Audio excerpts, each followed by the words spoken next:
Hi, everyone. Judge Andrew Napolitano here for Judging Freedom. Today is Friday, January 6th, 2023. It's about 1:30 in the afternoon here on the East Coast of the United States. The Federal Bureau of Investigation and the freedom of speech. Well, there's a head scratcher.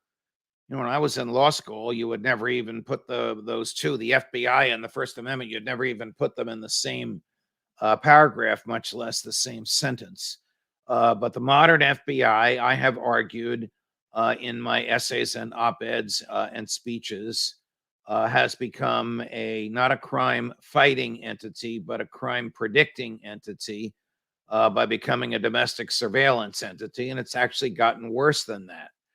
As a result of Elon Musk's acquisition of Twitter, and Musk's designation of Matt Bai, a journalist that we all know, as the recipient of what Musk acquired when he learned Twitter. We now know that the FBI, the NSA, that's the National Security Administration, which is in the Defense Department, that's 60,000 domestic spies. The CIA, we all know what that is. That's 27,000 foreign spies, though they break their charter by spying in the United States. We all know that. The DHS, that's the Department of Homeland Security, that's 240,000 domestic cops and their support personnel. All have pushed, cajoled, coerced, bribed, requested, whatever verb you want to use, social media to do its bidding. What is its bidding? Suppress the speech that these rogue deep state elements hate and fear, and promote the speech that these rogue deep state elements like and appreciate. My friend and former colleague at Fox News, Tucker Carlson, recently devoted a good portion of a show to all of this, and he interviewed Matt Taibbi. Matt's a great guy. He's a liberal Democrat. He's even progressive. He's even way to the left. And, there's that area where libertarians and progressives agree. I'm holding my fingers up. So those areas where my fingers from my right hand and left hand are touching are a way of showing the areas we agree on. Generally, civil liberties, the voluntary use of controlled dangerous substances, privacy, war and peace. This is very profound. This has to do with the government affecting free speech. Now, you may say, well, Judge, social media is private. Correct. Social media is a bulletin board. It is. Social media can decide what to post on its bulletin board or what to take down. It can.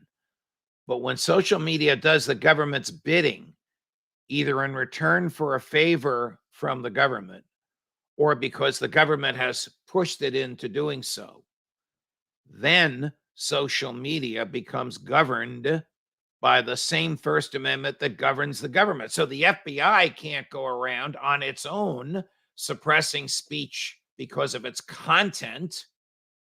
If I want to give a speech saying vote for Trump at 3 a.m. in a residential neighborhood, they can stop me because of time, place, and manner. I'm waking people up. If I want to give it at 3 p.m, or if I want to give it at 3 a.m. at 6th Avenue and 47th Street, where Fox is located, they can't stop me. But on neither time can they stop me because of its content. Why? Because the First Amendment prohibits the government from interfering with speech because of its content. That includes the FBI, the NSA, the DEA. I forgot them earlier. That's the Drug Enforcement Administration, the CIA.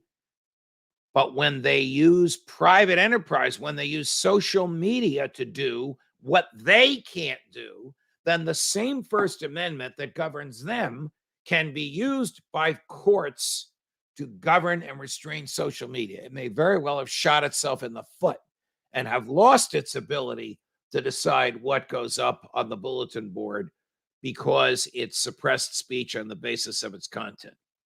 Okay, the Taibbi Carlson interview is a long one. We have picked what we believe is the best single segment. Here's Matt addressing the dangers of what the government has been doing. For me personally, I gave to the ACLU for years. I'm one of those sort of dyed-in-the-wool liberals and grew up that way. I'm deeply disappointed. I think a lot of people who are sort of politically on that side of the aisle are missing the boat on this. They don't understand the gravity of the situation. They're thinking about this in partisan terms. It's not a partisan story. This is a story about the architecture of the intelligence community and law enforcement getting its hands on speech and on the ability of people to communicate with one another through platforms like Twitter and Facebook. And they're doing this in a very profound way, much more serious than I thought it was at the beginning of this story. Now, of course, I haven't seen the documents. None of us has. I suppose they exist somewhere. Elon Musk, who's a conservative slash libertarian Republican, chose this liberal slash progressive Matt Taibbi to be the voice of all the documents. So he gave all these documents to Matt periodically in tranches, a few thousand one day, a few thousand the next day. And Matt has been the explainer of all of it. In my opinion, he's telling the truth. And in my opinion, he's done a fabulous job. And in my opinion, we all need to know about this. Here's the head scratcher. This didn't happen under Joe Biden. And it didn't happen under Barack Obama. It happened under Donald Trump. I can't imagine. You all know that I have known President Trump as a personal friend for 35 years, was interviewed by him twice for the Supreme Court of the United States, probably would have been nominated by him, except the people around him persuaded him to go elsewhere. In one case, he did the right thing, in my opinion. In another, he did. I'm not going to get into names. Point is, I know him. I know the way he thinks. It is inconceivable to me that he was aware that this was going on, but he should have been aware. Certainly, Chris Wray, who he appointed to run the FBI, must have known what was going on. And if Director Wray did not know, he should be fired for not knowing. Attorney General Jeff Sessions ought to have known. Attorney General Bill Barr ought to have known. General Nakasone, who is the head of the NSA, he ought to have known. I don't remember. Nice-looking guy with slick back black hair.